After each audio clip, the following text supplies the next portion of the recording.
Oi, pessoal, tudo bem com vocês? Vamos conversar hoje um pouco sobre a história do transtorno de estresse pós-traumático complexo. Primeiro a gente precisa falar do TEPT, que é o transtorno de estresse pós-traumático, e a gente vai chegar em como que esse conceito passou a ser adotado hoje na ciência, oficialmente com a CID-11, do transtorno de estresse pós-traumático complexo. Para falar sobre isso, é claro que a gente tem que voltar nas guerras mundiais.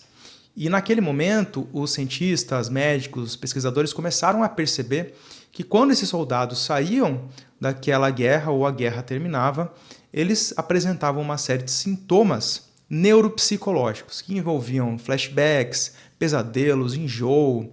Esse soldado não conseguia dormir, ficava relembrando e revivendo aquela sensação terrível de ter passado por esse evento, esse estresse de muita intensidade. Perceba que, primeiro, o estresse pós-traumático, que era chamado de neurose de guerra, ele começa a ser bastante associado e visto como uma causa de um grande evento, nesse caso, uma guerra.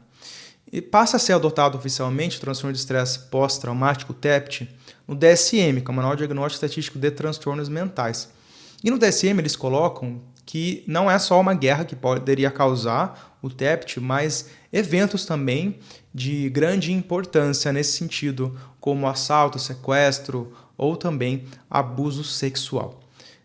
Percebam, portanto, aqui só reforçando que antigamente tinha-se muita relação, o TEPT, de fato tem até hoje, tá no DSM até hoje, com esses eventos que a gente comumente já sabe que pode gerar um estrago na vida da pessoa, né? Se você conhece alguém, por exemplo, que passou por um assalto, você deve saber que essa pessoa provavelmente ficou bastante traumatizada, esse tipo de coisa.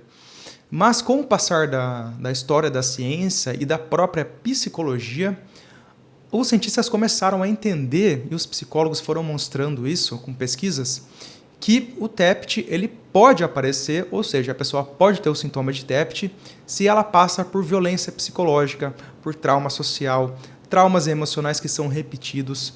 Inclusive mulheres, por exemplo, muitos cientistas começaram a estudar isso. Mulheres que vivem relações tóxicas, abusivas e violentas e que passam a ter sintomas de TEPT também. E elas continuam numa situação traumática, ou quando elas saem daquela relação, elas apresentam os sintomas, mas o trauma complexo ele tem essa característica. Porque, por exemplo, se você é uma criança que está sendo maltratada o tempo todo pelos seus pais, você já está traumatizada. Você pode passar um ano daquele trauma que você teve. Você vai ficar relembrando, revivendo, tendo essas reexperiências e vai estar no meio da guerra.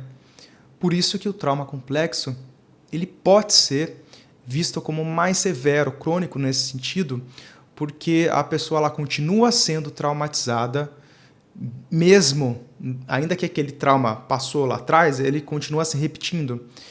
E fica uma situação de desregulação completa desse organismo, fica nesse estado constante de ansiedade, de estresse, e de fato gera muitos prejuízos.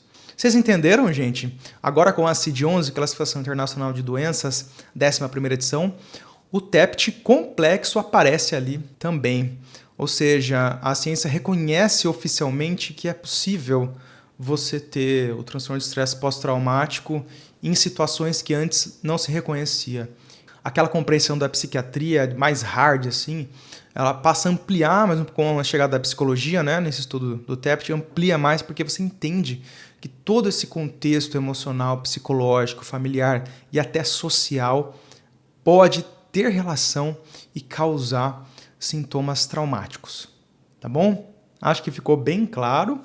E é isso. O vídeo era até bem curto, só para falar um pouco sobre a história do TEPT, TEPT-C, que eu sei que esse é um assunto que vocês gostam bastante. Se você gostou, eu peço que você curta, compartilhe, se inscreva no canal e ative as notificações. A gente se vê no nosso próximo encontro. Muito obrigado.